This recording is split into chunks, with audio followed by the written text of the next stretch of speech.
তোমরা এই মহিলার মাথার উপর পাথর মারো, তার দৌড়া মারো। এইরকম ভাবে একটা একটা করে যখন পাথর মারতে শুরু করলো সাহাবীরা,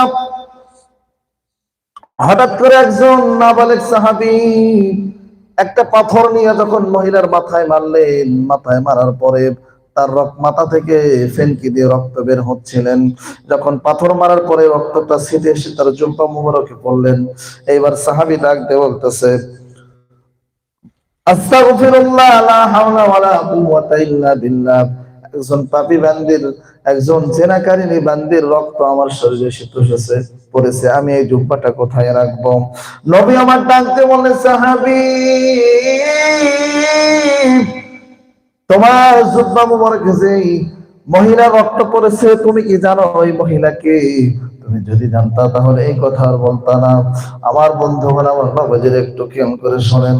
এইবার মহিলা যখন আস্তে আস্তে নিস্তেজ হয়ে গেলেন, নবী আমার ডাক দিয়ে বললেন, সাহাবী, তুমি যে কথাটা বললা, তুমি কি জানো এই মহিলা প্রতিনিয়ত আমার কাছে এসে তার গুনার জন্য তওবার দরখাস্ত করেছিল?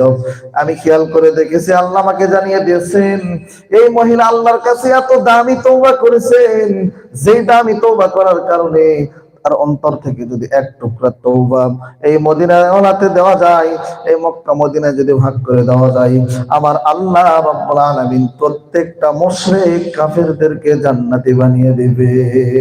সুবহানাল্লাহ। কি বানিয়ে দিবেন?